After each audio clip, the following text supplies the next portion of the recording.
Chapter 15. Ethan pulled his folding chair to the front of the room. He sat down and bounced the dummy on his lap. "Which one is Ethan?" a woman whispered loudly. A few people laughed. Ethan cleared his throat and turned to the grinning dummy.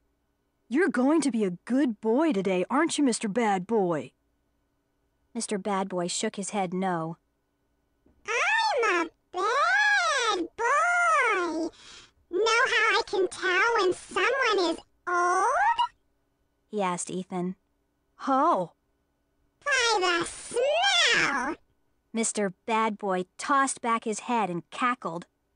"That's not funny," Ethan scolded him. Yeah, Mr. Bad Boy shot back. that joke stinks, and so do they. A few people gasped. The room grew very quiet. Mr. Bad Boy's jaws clicked up and down. Ethan, do you know the difference between an old person and roadkill? "No," Ethan said. Neither do I. Mr. Bad Boy cried and laughed his high-pitched laugh again. "That is not allowed," Mrs. Berman shouted from the back of the room. "Ethan, your jokes are insulting people." Your face is insulting me. Mr. Bad Boy exclaimed. I've seen pimples that were prettier than you.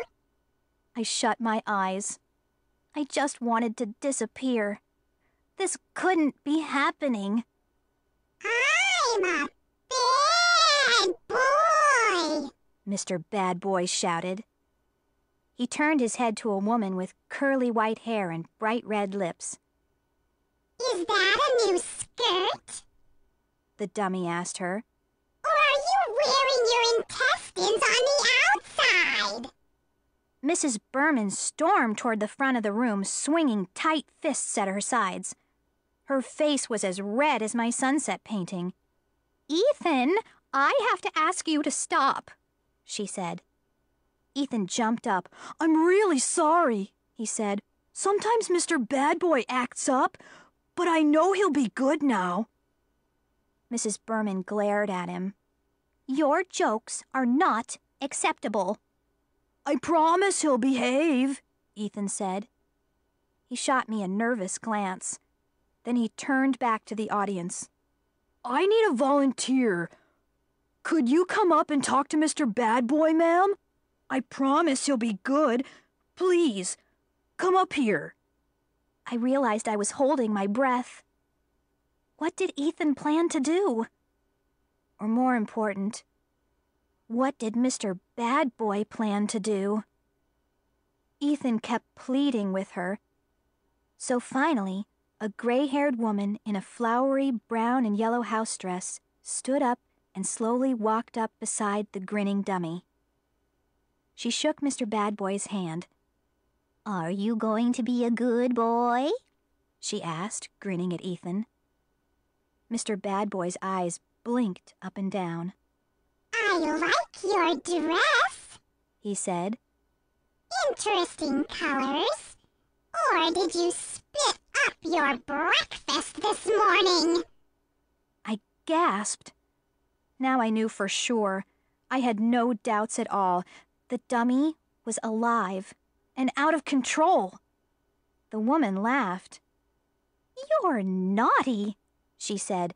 "Someone should spank you." I'd like to spank you, too, Mr. Bad Boy replied. but with that face, I can't tell which end to spank.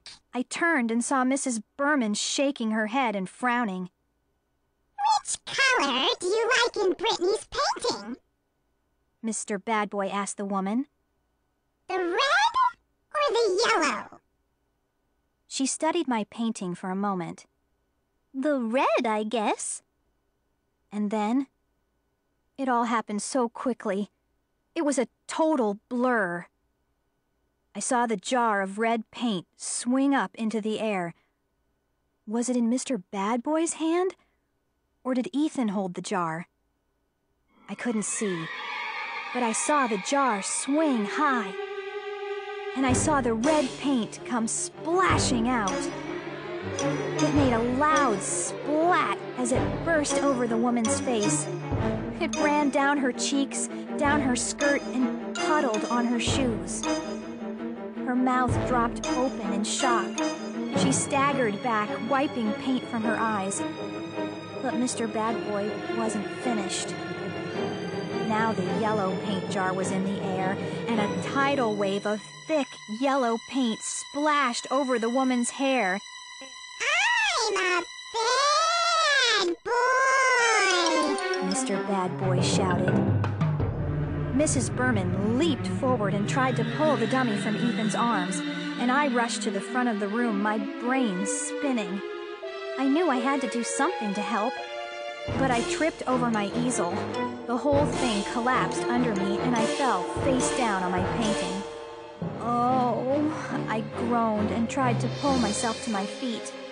Smears of red and yellow paint stuck to the front of my sweater. I heard people stampeding from the room.